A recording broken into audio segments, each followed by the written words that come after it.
오늘 주님 앞에 나온 여러분들에게 큰 은혜와 평강이 있기를 축복합니다. 오늘 말씀 보면 마리아와 마르다의 오라버니 나사로가 병에 걸렸습니다. 그래서 예수님께 사람을 보내어 이렇게 말합니다. 주여 보시옵소서, 사랑하시는 자가 병들었나이다. 예수님께서 이 말을 들으시고 이렇게 말씀하십니다. 4절에 보면 이 병은 죽을 병이 아니라 하나님의 영광을 위하며 하나님의 아들이 이로 말미암아 영광을 받게 하려 함이라. 여러분, 오늘 이 마리아와 마르다의 이야기, 그리고 또 예수님의 말씀 우리에게 전해주는 중요한 메시지가 있습니다. 첫 번째는 예수님이 사랑하시는 자도 병이 들더라는 것입니다. 어떤 교회들이 이렇게 생각합니다. 예수님이 사랑하시는 자가 왜 병들겠어? 예수님이 사랑하시지 않으니까 병들겠지. 그러나 그렇지 않습니다. 성경은 오늘 우리에게 분명히 말씀합니다. 예수님이 사랑하시는 자가 병이 들었더라.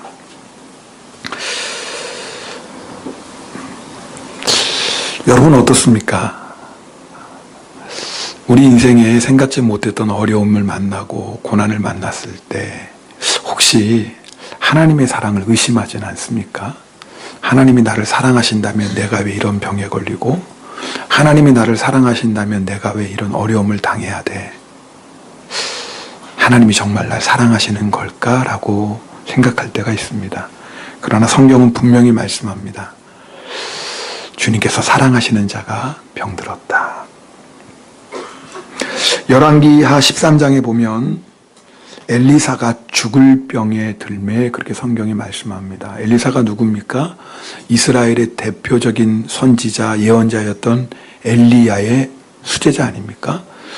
엘리야 선지자가 하늘로 승천할 때에 엘리사가 구합니다. 선생님, 성세님에게 임했던 성령의 갑절의 능력을 제게 주십시오. 엘리사가 구한 대로 응답받아서 정말 엘리야가 행했던 갑절의 성령의 역사를 행합니다. 그 사람이 엘리사입니다. 그런데 그 엘리사가 죽을 병에 걸렸다라고 성경은 기록하고 있습니다.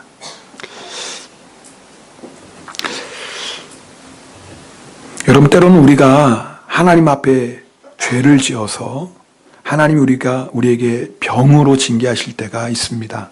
요한복음 5장에 보면 베데스다 못가에 38년 된 병자가 있었습니다. 예수님께서 그 38년 된 병자를 고쳐주시면서 뭐라고 말씀하십니까? 보라, 내가 나았으니 더 심한 것이 생기지 않게 다시는 죄를 범하지 말라 그래요. 그러니까 이 사람이 무려 38년 동안이나 질병으로 고통당했던 이유가 뭡니까? 죄로 인한 징계였어요. 그러나 여러분, 또 요한복음 9장에 보면 태어나면서부터 뭐예요? 앞을 보지 못하는 자. 그 사람을 보고 제자들이 말합니다. 예수님, 이 사람이 태어나면서부터 맹인된 것이 자기 죄입니까? 부모 죄입니까? 유대인들은요, 모든 병은 다 죄로 인한 심판이라고 생각했거든요. 그때 예수님께서 뭐라고 말씀하십니까? 아니다. 이 사람의 죄도 아니고 그 부모의 죄도 아니다.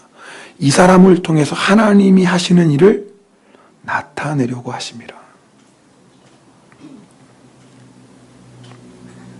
그러므로 믿음의 사람이 고난을 당할 때 그 고난이 나를 연단하시는 하나님의 고난이든지, 아니면 내가 하나님 앞에 범죄해서 하나님이 나를 징계하시는 고난이든지, 우리가 절대 잊지 말아야 될 게 있습니다. 하나님이 우리를 사랑하신다는 그 믿음입니다. 오히려 성경은 주님이 사랑하시는 자에게 고난을 허락하신다고 말씀합니다. 여러분, 예수님의 제자 12명 가운데 예수님을 배반했던 가룟 유다 말고 나머지 11자는요, 이 땅에 사는 동안에 고난의 길을 걸어갔습니다. 10명은 순교했고, 요한복음을 기록했던 예수님의 제자 요한은요, 일평생 순교자의 삶을 살았습니다. 여러분, 우리가 잘 아는 것처럼 바울은요, 자랑할 것이 많은 사람이었습니다. 그렇죠. 로마 시민권이었고, 가말리아의 학파에서 공부했고, 사내들이온 공회원이었습니다. 무슨 말이에요? 세상의 권세와 부귀 명화 다 가지고 있는 사람이 바울 아닙니까? 근데 그 바울이 예수님을 만나고 자기가 가지고 있던 것을 다 분토처럼 여기고 복음을 위해 살았습니다. 근데 뭐예요? 얼마나 많은 고난을 당했어요.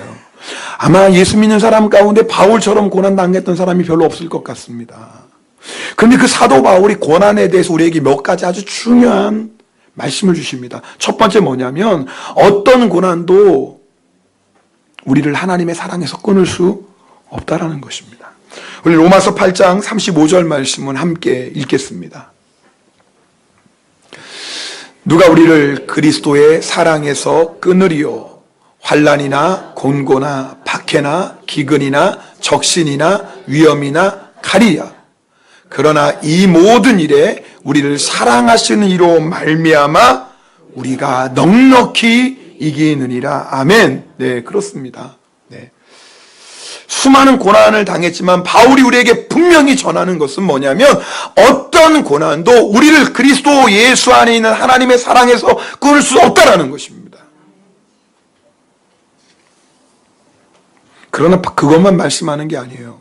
놀라운 것은 그 다음이에요. 고난 뒤에 하나님의 영광이 있다라는 것입니다. 로마서 8장 17절 말씀도 함께 읽겠습니다. 자녀이면 또한 상속자 곧 하나님의 상속자요 그리스도와 함께한 상속자니 우리가 그와 함께 영광을 받기 위하여 고난도 함께 받아야 할 것이니라. 성경은 분명히 말씀합니다. 우리가 하나님의 영광을 예수님과 함께 상속받을 자라는 거예요. 너무 대단하니까 감이 잘 안 오잖아요. 그러니까 여러분 얼굴 보니까 나랑 상관없는 얘기처럼 들으세요. 여러분 성경은요 우리가 예수님과 함께 하나님의 영광을 상속받는다고 그랬어요. 대단한 일 아닙니까? 그런데 그 영광을 함께 상속받기 위해서 먼저 예수님과 함께 고난 받아야 된다는 것입니다. 예전에 어떤 집사님이 저에게 이런 말씀을 하셨어요. 목사님, 저는요 고난 뒤에 올 영광 저는 필요 없어요. 이 고난 안 당했으면 좋겠어요. 여러분 그렇게 말씀하시는 그 집사님의 마음을 제가 충분히 이해합니다.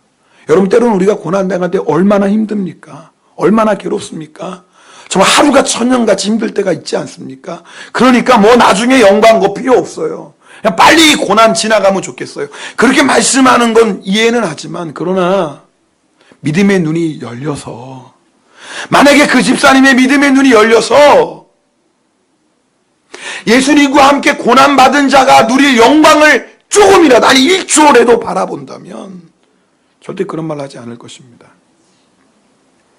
여러분 혹 태어나면서부터 죽을 때까지 고난 가운데 살아가는 사람이 있다고 합시다. 뭐 그런 사람이 없겠지만 길어야 100년의 고난이죠. 저는 그 고난이 아무것도 아니라고 말씀드리는 게 절대 아닙니다. 그러나 한번 생각해 보라는 거예요. 성경은요. 이 세상에서 그 100년의 고난 힘들죠. 그러나 우리가 장차 누리게 될 영광은 뭐예요? 영원한 거예요. 영원해요. 우리는 그 개념을 잘 몰라요. 영혼을 모르니까 잘. 근데 주님은 분명히 말씀하시거든. 영원한 영광이래요. 영원한 영광이래요. 그러므로 이 세상에서 우리가 100년 동안 겪는 고난이 아무리 힘들다 할지라도 어떻게 그 고난이 장차 우리가 누리게 될 영광과 비교할 수 있겠습니까? 그래서 사도 바울은 이렇게 말씀합니다. 생각하건대 현재의 고난은 장차 우리에게 나타날 영광과 비교할 수 없었다. 중요한 건 뭐냐? 생각해 보라는 거예요. 그러니까 한번 생각해 보십시오. 여러분이 고난 당할 때 생각해 보세요. 지금의 고난이 아무리 힘들다 할지라도 장차 우리에게 주실 영광과 비교도 할 수 없습니다. 그러므로 생각하세요. 여러분 고난 당할 때는 생각해야 됩니다. 하나님 왜 나에게 이런 고난 주세요라고 불평하지 말고 하나님이 나 사랑하신다면서 왜 이런 어려움을 만나게 하십니까? 원망하지 말고 그 고난을 통해서 나에게 주실 하나님의 영광을 바라보시는 여러분 되길 축복합니다. 그래서 바울이요 자기가 가장 사랑했던 영의 아들 디모데에게 뭐라고 말씀하시는 줄 아세요? 나와 함께 복음을 위하여 고난받자. 여러분 바울이요 로마 감옥 안에서 지금 순교를 기다리고 있거든요. 근데 바울이 이렇게 편지하지 않았어요. 디모데야 야, 내가 예수 만나고 말이야, 내가 부귀영화 다 버리고 예수님 전하고 살았는데 내가 얼마나 많은 고난을 너 알지. 그리고 지금 나 로마 감옥에서 이제 죽을 날 기다리고 있다. 야, 너 예수 대충 믿어라. 야, 내가 정말 예수님에서 이게 헌신했지만 결과가 이거야, 이거. 그렇게 말하지 않았어요. 비록 수많은 고난을 당하고 잠시 뒤에 순교해야 될 그 고난 가운데서 바울이 가장 사랑하는 디모데에게, 디모데야, 복음과 함께 고난받아라. 일본어 성경에 보면요, 와타시도 토모니, 나와 함께 고난받자. 디모데야, 너무 좋다, 너무 좋다. 내가 예수님을 위해서 고난받고 여기까지 왔지만 돌아보니 예수님과 함께 고난받았던 것이 너무나 너무나 좋다. 디모데야, 너도 나와 함께 고난받자.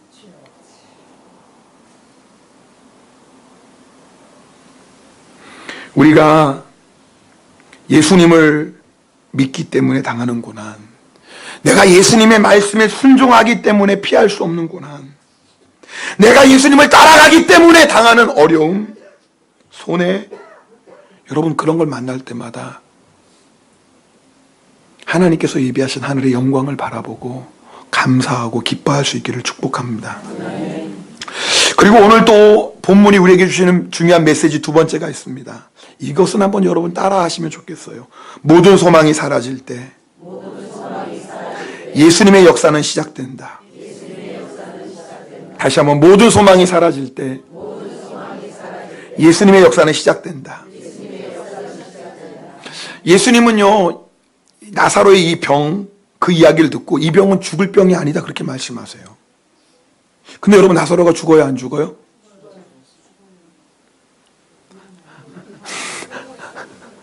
죽어요, 안 죽어요? 죽잖아요. 나사로가 죽었는지 안 죽었는지 모르시는 분이요, 이거 굉장히 심각한 수준이에요. 이분은 성경을 거의 안 듣고 그 다음에 주일날 설교 들 때 거의 주무시는 분입니다. 왜냐하면 나사로가 죽었다가 살아난 얘기 무지하게 많이 하거든요. 물론 뭐 교회 나온 지 얼마 안 된 분은 뭐 이해하고, 우리 옆에 분하고 한번 인사합시다. 성경 읽으시죠? 시작. 대답하셔야죠. 시작. 웃음으로 때우시는 분들은 끝나고 사무실로 오세요. 심각한 분들이에요. 여러분 보세요. 근데 분명히 나사로가 죽거든요. 근데 예수님 뭐라고 말씀하신, 이 병은 죽을 병이 아니다 그래요. 그 의미가 뭐냐면 죽음으로 끝나지 않는다 그 말이에요. 자, 우리 생각에는 죽음이면 다 끝난다고 생각해요. 여러분, 오늘 이 본문에 나오는 마리아, 마르다, 나사로가 살던 동네를 베단이라 그랬어요. 이들이 살던 베다니는 예루살렘에서 3km 정도밖에 떨어지지, 바로 예루살렘 옆이에요. 그런데 지금 예수님이 계신 베다니, 지명은 같아요. 근데 지명은 같지만 예수님이 지금 계신 베다니는 요단강 건너 동쪽이에요. 그래서 지금 마리아와 마르다가 있는 베다니에서 예수님이 계신 곳까지 오면 하룻길을 걸어야 돼요. 하룻길을 와야 돼요. 그만큼 거리가 멀어요. 자, 그런데 놀라운 것은 예수님께서 나사로가 병들었나이다 그 말씀을 들으시고 오늘 성경 6절에 보면 뭐예요? 이틀을 더 거기에 뭐 하셨다? 머무셨다 그랬어요. 여러분, 성경에는 의미 없이 기록된 말씀이 하나도 없어요. 그 말은 뭐, 예수님이 일부러 지금 뭐예요? 거기에 이틀을 더 머무셨어요. 예수님께서 이틀을 더 머무시고 나사로가 있는 곳으로 가십니다. 그때 보니까 성경 오늘 본문 17절 뒤에 보면 나사로가 이미 죽은 지 며칠이 되었다? 나흘 되었다. 4일이 지났다라고 얘기합니다. 자, 그러니까 뭐냐면 마리아와 마르다가 오빠가 사랑하시는 자가 병들었나이다라고 사람을 보내서 전했었는데 이 사람이 오는 길에 나사로가 뭐 했다? 죽은 거예요. 그렇죠? 그리고 이 사람이 전하고 하루길 왔으니까 전하고 그 다음에 지금 뭐예요? 예수님의 말씀, 이 병은 죽을 병이 아니라, 그 말을 지금 마리아와 마리아에게 전하러 갔는데 이미 전하러 갔을 때 뭐예요? 죽었다 그 말이에요. 근데 더 놀라운 건 지금 무슨 말씀인지 아세요? 딴 생각하면 지금 무슨 말인지 하나도 몰라요. 왜 왔다 갔다 하지? 뭐 그렇게 해요. 그죠? 왜 왔다 갔다 하는지 잘 알아야 돼요.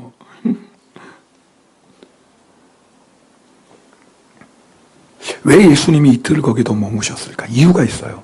어느 주석 성경에는 이 본문을 이렇게 해석합니다. 유대인들은요, 사람이 죽으면 영혼이 떠나는데 그 영혼이 그 죽은 사람의 시체에서 3일 동안 맴돈대요. 왜요? 그 몸 안에 다시 들어가고 싶어서. 그래서 유대인들은 사람이 죽으면 3일 동안 혹시 만에 하나 어쩌면 기대한다라는 거. 왜요? 이 사람이 죽은 다음에 그 몸 주위를 그 영혼이 맴맴 돌다가 들어갈 수도 있으니까. 며칠 동안 돈다고요? 3일 동안에. 자, 예수님이 도착하셨을 때가 며칠이라고 나서로 죽을 때? 4일. 지금 제가 무슨 말씀드린지 알겠어요? 일부러 예수님이 이틀 동안 왜 기다리셨어요? 만약에 예수님이 그 이야기를 듣고 곧장 가시면 나사로 죽은 이틀 아닙니까? 살렸으면 뭐예요? 어떻게 생각해요, 사람들이? 죽었던 영혼이 다시 돌아왔구나라고 생각했을 거예요. 그러면 하나님께 온전히 영광 올려드리지 못했을 것입니다. 여러분, 예수님은 일부러 기다리셔서 어떤 순간까지? 사람의 모든 희망이 끝나는 그 순간까지. 왜요? 그때 비로소 주님이 역사하시기 때문입니다. 저희가 지금 새벽에 출애굽기 말씀을 나누고 있습니다. 모세의 이야기를 지금 계속 나누고 있어요. 여러분 아시는 것처럼 모세는 40살까지 바로 왕궁에서 자라났습니다. 왕자였습니다. 그곳에서 애굽의 모든 정치, 경제, 문화, 군사 다 배웠겠죠. 굉장히 뛰어난 학문을 가지고 있었을 것입니다. 뿐만이 아니에요. 여러분, 자기 동족 히브리 사람이 애굽 사람에게 맞을 때 동족을 사랑하는 마음이 들끓었습니다. 나라를 사랑했던 사람입니다. 그래서 뭐예요? 그 애굽 사람을 맨손으로 때려 죽입니다. 모세는요, 맨손으로 한 사람을 죽일 정도의 건강하고 잘 훈련된 강인한 육체를 가지고 있었습니다. 여러분 한번 생각해 보십시오. 사람의 눈으로 본다면 모세는 이스라엘 백성을 구원할 수 있는 가장 좋은 자리에 있는 거예요. 힘이 있고 바로 궁의 왕자고 배웠고 능력이 있는 사람 모세 아닙니까? 근데 하나님이 그때 모세를 안 쓰셨어요. 우리 생각에는 저 모세가 이스라엘 백성을 구원하겠구나 기대할 수 있는 그 자리에 있었을 때는 하나님 모세를 쓰시지 않았어요. 여러분, 그 40살의 모세가 했던 일이 고작 뭡니까? 그저 사람 하나 죽이고 끝난 거예요. 살인죄예요. 여러분 보세요. 내가 가진 그 무엇에 우리가 의지하고 내가 가진 그 무엇을 자랑하는 인생의 마지막은 이거예요. 여러분, 사람의 소망이 다 끊어졌다는 게 뭐예요? 그래, 나에게 뭔가 있는 거예요. 내가 가진 재물, 그래도 여기에 뭔가 기대하고, 내가 가진 지식, 뭔가 그거 기대고, 내가 가지고 있는 뭔가 이 재능 그거 기대고, 나에게 뭔가 그래도 기댈 만한 게 있어요. 그게 사람의 소망 아닙니까? 그럴 때는 하나님이 우리를 쓰실 수 없어요. 여러분 만약 생각해 보세요. 40살의 모세가 이스라엘 백성을 출애굽시켰다면 모세가 어떻게 다녔겠어요? 굉장히 어깨에 힘주고 다녔을 것입니다. 목에 힘주고 말이에요. 내가 말이야. 여러분 상상되지 않습니까? 그러나 모세가 사람을 죽이고 미디안 광야로 도망을 갑니다. 그곳에서 40년을 지냅니다. 모세가 했던 일이 뭐예요? 장인의 양을 쳤습니다. 여러분 생각해 보세요. 40년이 지난 동안에 모세가 배웠던 학문, 그 재능 다 사라지고요. 맨손으로 사람 떼겨줄 정도의 강한 육신의 힘도 사라지고요. 아니 40년 동안 양을 쳤는데 여전히 누구 양을 쳐요? 40년 동안 뭐 했어? 자기 양 한 마리 없이 말이에요. 장인의 양 치고 사니 말이에요. 인간적으로 보면 모세는요, 가진 게 아무것도 없는 겁니다. 40살의 모세와 80살의 모세는요, 하늘과 땅 차이입니다. 하나님은 모세가 태어나기 전부터 모세를 통해 이스라엘 백성을 애굽에서 인도하여 내실 계획을 가지고 계셨어요. 그런데 왜 하나님은 모세가 가장 좋은 자리에 있을 때, 가장 힘 있는 자리에 있을 때 왜 모세를 쓰시지 않았어요? 왜요? 모세의 모든 희망이 사라질 때까지 기다리신 거예요. 여러분 아세요? 우리가 힘이 없어서 하나님이 우리를 못 쓰시는 게 아닙니다. 우리가 가진 게 없어서 하나님이 우리를 못 쓰시는 게 아닙니다. 우리가 지식이 없어서 하나님이 우리를 못 쓰시는 게 아니에요. 내가 병들고 나이가 많아서 못 쓰시는 게 아닙니다. 오히려 그 반대예요. 내가 가지고 있는 걸 자꾸 의지하는 거예요. 내가 가지고 있는 것을 찾게 내가 소망을 삼는 거예요. 뭔가 그것을 내가 의지하는 거예요. 그래서 하나님은요, 고난을 통해서 우리가 가지고 있는 하나님 아닌 소망 다 하나하나씩 사라질 때까지 기다리십니다. 그리고 언제까지? 하나님만이 우리의 유일한 소망 될 때까지 우리를 연단하십니다. 결국 40년 지난 모세는요, 정말 아무것도 없어요. 모세에게 남은 건 딱 한 분밖에 없어요. 누구예요? 하나님 한 분밖에 없었어요. 그때 비로소 하나님이 모세를 통해 역사하시기 시작하십니다. 그러니 아무것도 남지 않은 모세의 80은요, 저주가 아닌 거예요. 하나님의 은혜였던 거예요. 제가 중고등부 교사할 때 저희 중고등부에서 초청잔치를 했습니다. 예수 믿지 않은 중고등부 학생들 초청하는 잔치입니다. 그때 담당 전도사님께서 어떻게 하면 중고등부 아이들 좀 관심을 좀 모일 수 있을까 해서 그 당시 정말 최고의 인기를 누리고 있었던 탤런트 한 분을 초청해서 참 정말 하나님의 은혜. 왜 그분을 이렇게 이렇게 연락 닿는 것도 쉽지 않고 연락이 닿아도 교회 이런 잔치에 이렇게 그 전까지는 이렇게 그분이 제가 알기로는 이렇게 다른 교회 초청 예배 쓴 적이 없었거든요. 정말 하나님의 은혜로 그분이 섰어요. 저도 처음 간증을 듣는데 곤생 양복을 지금도 기억나요. 그 모습. 평소 텔레비에서 보던 그 모습하고 전혀 다르게 정말 목사님처럼 곤생 양복을 딱 입고 와서 자기가 어떻게 예수님을 만나게 된지를 간증하는 겁니다. 처음 듣는 간증이죠. 보니까 저도 몰랐는데 아주 경제적으로 굉장히 어려웠던 시절을 보냈더라고요. 그래서 가족이 다 뿔뿔이 흩어졌습니다. 너무 힘들어서 같이 살 수 없으니까. 이분이 잘 곳이 없어서 한때는 공원 벤치에서 신문지를 덮고 잠을 잤더라고요. 그러다가 주님을 만난 겁니다. 여러분 생각해 보십시오. 공원 벤치에서 신문지를 덮고 잠을 잘 때 사실 그의 인간적인 모든 소망은 사라지는 거 아닙니까? 앞이 깜깜하죠. 앞으로 내 인생이 어떻게 될까? 놀라운 건요, 우리의 모든 소망이 사라질 때 그때가 바로 주님께서 역사하시는 시간입니다. 그분은요, 데뷔했을 때부터 지금까지요, 꾸준한 인기를 누리고 있는데 정말 스캔들 없이 잘 연기 생활하는 정말 몇 분 손가락에 꼽을 정도의 한 분입니다. 여러분의 희망이 무엇입니까? 여러분 저를 보시겠어요? 눈을 뜨시고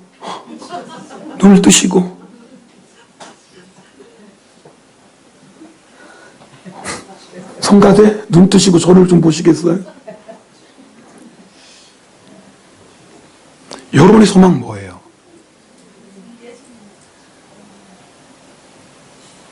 이제는 여러분은 예수님 외에는 의지할 분이 없고 예수님 외에는 도와줄 분이 없고 예수님 아니고는 도무지 내 인생에 답이 없습니까?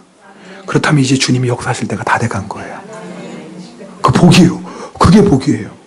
그런데 혹시 여러분 가운데 내가 주님을 믿는다고 하면서도 여전히 주님 아닌 다른 것을 그래도 내가 소망으로 삼고 있고 뭔가 주님 아닌 다른 것에 소망거리가 있다면 아마 주님은 여러분을 마치 모세를 광야로 인도했던 것처럼 광야의 연단을 주님께서 허락하실 것입니다.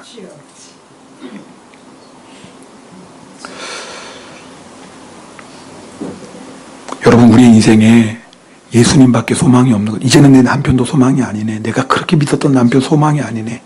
이제는 내 아내도 소망이 아니네. 내가 그렇게 사랑했던 아내였는데 이제는 내 자식도 소망이 아니네. 내가 그렇게 의지했던 자식인데 여러분 죄송합니다. 그거 다 깨어지셔야 됩니다. 그거 다 깨어지시기 전에는 주님 역사하실 수 없습니다. 그거 다 깨어지셔서 이제는 이런 말 나와야 돼. 주님 제가 정말 의지할 분은 주님 한 분밖에 없네요. 제가 정말 자랑할 분은 주님 한 분밖에 없네요. 제가 이번 우리 졸업식 때 그거 깨달은 거 아닙니까? 우리 금요일날 우리 주선이 졸업했습니다. 초등학교. 졸업식에 혹시 우리 주선이 아들 이름이 어디 나와 있나 봤더니 이름 한 군데 나와 있어요. 상을 받았어요. 봤더니 치아 이쁜 상.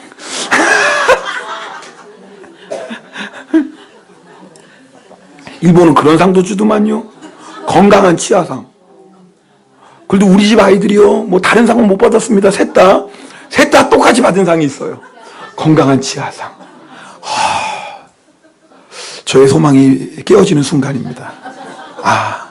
내 자식의 소망이 있는 게 아니구나. 여러분, 그냥 웃고 넘길 얘기 아니에요. 여러분, 뭘 소망하세요? 아직도 그래도 내가, 그래도, 아니요. 그래도가 깨져야 돼요. 그 순간에 주님의 역사는 시작됩니다. 고린도서 1장 8절 9절 말씀 우리 함께 읽겠습니다. 같이 읽어볼까요? 형제들아, 우리가 아시아에서 당한 환난을 너희가 모르기를 원하지 아니하노니 힘에 겹도록 심한 고난을 당하여 살 소망까지 끊어지고 우리는 우리 자신이 사형 선고를 받은 줄 알았으니 이는 우리로 자기를 의지하지 말고 오직 죽은 자를 다시 살리시는 하나님만 의지하게 하심이라. 할렐루야. 이거예요. 우리에게 필요한 게 이거예요. 이제는 내가 소망할 게 아무것도 없습니다. 내가 기대할 게 아무것도 없습니다. 내가 의지할 게 아무것도 없습니다. 나에게는 주님 한 분밖에는 이제는 없습니다. 주님마저 저를 떠나시면 저는 죽습니다. 주님만이 저를 외면하시면 저는 이대로 죽습니다. 여러분, 그게 복이에요. 그때가 바로 하나님께서 역사하시는 시간입니다. 그럼 그 순간까지 마리아와 마르다가 뭐 했을까요? 여러분, 분명히 자기 오빠는 죽었어요. 근데 예수님은 오시지 않아요. 그때 마르다와 마리아가 했던 일은 주님을 기다리는 거예요. 주님이 사랑하시는 우리 오빠인데 왜 죽었을까? 우리 예수님 곧장 오실 수도 있었는데 왜 오시지 않지? 분명히 사랑하는 자가 병들다고 전했는데 그 말씀 듣고 곧장 오실 우리 예수님인데 왜 아직까지 안 오시지? 이해할 수가 없어요. 그러나 마리아와 마르다는 그도 예수님을 기다리는 거예요. 여러분, 광야에서 40년 동안 모세가 뭐하고 있었을까요? 출애굽기 3장 4절에 보면 그 힌트가 나와요. 하나님께서 모세를 부르십니다. 40년 만에 모세야. 여러분 잘 보세요. 모세야. 그럴 때 모세가 우리 같으면, 일반 사람이라면 누가 나 부르지? 주변을 살펴볼 거 아닙니까? 왜 누군가 자기를 부르니까, 자기 이름을 부르니까 장인어른이 부르나? 누가? 그래, 놀라운 건요, 하나님이 모세야 부를 때 모세가요 조금도 지체하지 않고 뭐라고 말씀했냐면, 내가 여기 있나이다. 조금의 망설임도 없어요. 이거 누가 부르는 거지? 혹시 이런 마음도 없어요. 모세야 할 때 모세가 내가 여기 있어요, 주님. 그 말이 뭐예요? 모세가 40년 광야 생활에 뭐 한 거예요? 계속 주님을 기다리는 거예요.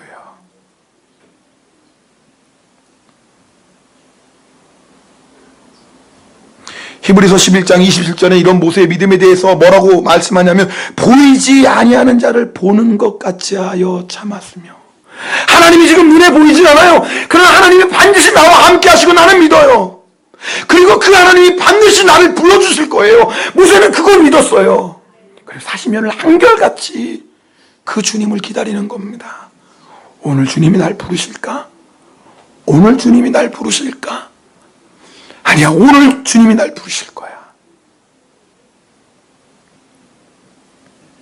네. 여러분 가운데 나사로가 죽었는데 여전히 예수님은 오시지 않는 그런 죽음과 같은 이틀의 시간을 보내는 분이 계신다면 할 일이 있습니다. 주님 기다리는 겁니다. 내가 모든 걸 잃어버리고 이제는 아무것도 보이지 않는 광야 생활, 내가 뭔가 주님의 영광을 위해서 무언가 해보려고 몸부림쳤지만 결국은 아무것도 이루지 못한 채 세월만 흘러가는 것 같은 그 광야의 40년 동안에 우리가 해야 될 일은 하나예요. 주님을 기다리는 것입니다. 여러분, 주님을 기다리는 건요, 맥이 풀려서 아무것도 아니고 넋놓고 있는 게 아니에요. 시편 40편 1절에 이렇게 말씀합니다. 내가 여호와를 기다리고 기다렸더니 귀를 기울이사 나의 부르짖음을 들으셨도다. 내가 여호와를 기다리고 기다렸더니 나의 부르짖음을 들으시고. 그럼 이 사람이 여호와를 기다리며 뭐 했다라는 거예요? 네, 부르짖는 거예요. 마치 하나님도 두려워하지 않고 사람도 무시하는 불의한 재판장이 있는데, 한 과부가 이 재판장이 아니면 나의 원한을 풀어줄 수 없다고 날마다 재판장을 찾아가서 나의 원한을 풀어주소서라고 했던 과부처럼 그렇게 주님 앞에 부르짖는 거예요. 그럼 우리 주님께서요, 시편 40편 2절에 나를 기가 막힐 웅덩이에서 수렁에서 끌어 올리시고, 할렐루야, 반드시 주님은요 기가 막힐 웅덩이와 수렁에서 우리를 올려주십니다. 여러분, 우리가 날마다 주님 앞에 부르짖으면 주님께서는 반드시 그 밤낮 부르짖는 택하신 자들의 원한을 풀어주십니다. 그런데 여기서만 끝나는 게 아니에요. 우리를 수렁에서 끌어올려주신 주님, 그 다음에 하실 역사가 시편 40편 3절인데 이 말씀은 함께 읽겠습니다. 같이 읽습니다. 시편 40편 3절입니다. 네, 새 노래 곧 우리 하나님께 올릴 찬송을 내 입에 두셨으니 많은 사람이 보고 두려워하여 여호와를 의지하리로다. 할렐루야, 이거예요. 하나님의 영광이 나타나는 거예요. 내가 여호와를 기다리면 반드시 주님 우리를 건져주십니다. 올려주십니다. 근데 그걸로 끝나는 게 아니에요. 그 일을 통해서 많은 사람들이 살아계신 하나님을 보게 됩니다. 마르다는 예수님을 기다렸어요. 예수님 오셔서 어떤 일을 행하셨습니까?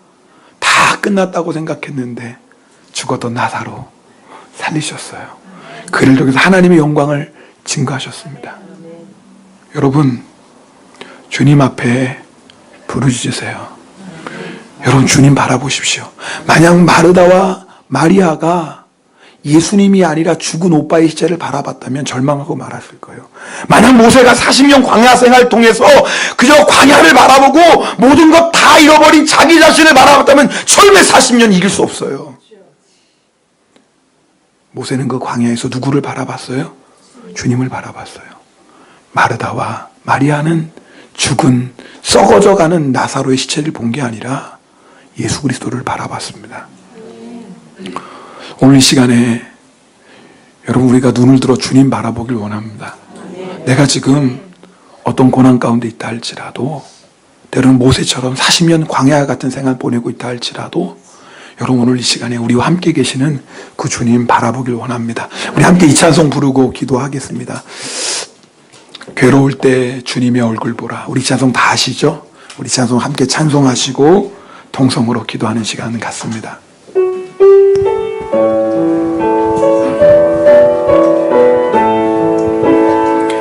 괴로울 때 주님의 얼굴 보라. 평화의 주님 바라보아라.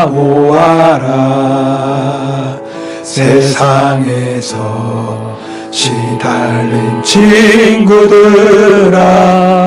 위로의 주님 바라보라. 눈을 들어 주를 보라. 눈을 들어 주를 보라. 내 모든 염려 주께 맡겨라. 슬플 때에 주님의 얼굴 보라. 사랑의 주님 안식 힘이 없고 내 마음 연약할 때 능력의 주님 바라보아라. 주의 이름 부르는 모든 자 힘주시며 늘 지켜주시리. 아멘. 눈을 들어 주를 보라. 내 모든 염려 주께 맡겨라. 슬플 때에 주님의 얼굴 보라. 사랑의 주, 우리 두 손을 높이 들고 찬양합시다. 눈을 들어 주를 보라. 내 모든 염려 주께 맡겨라. 슬플 때에 주님의 얼굴 보라. 사랑의 주. 그렇습니다. 내가 이 시간에 다시 눈을 들어 주님 바라봅니다. 눈을 들어 주를 보라. 내 모든 그렇습니다. 주님 말씀하지 않겠습니다. 주님 절망하지 않겠습니다. 나를 건져주신 주님, 나를 부르신 주님, 내가 그 주님을 기다리고 내가 기다리겠나이다. 주여 만나주소서. 우리 주여 한번 무릎 짚고 통성으로 기도합니다. 주여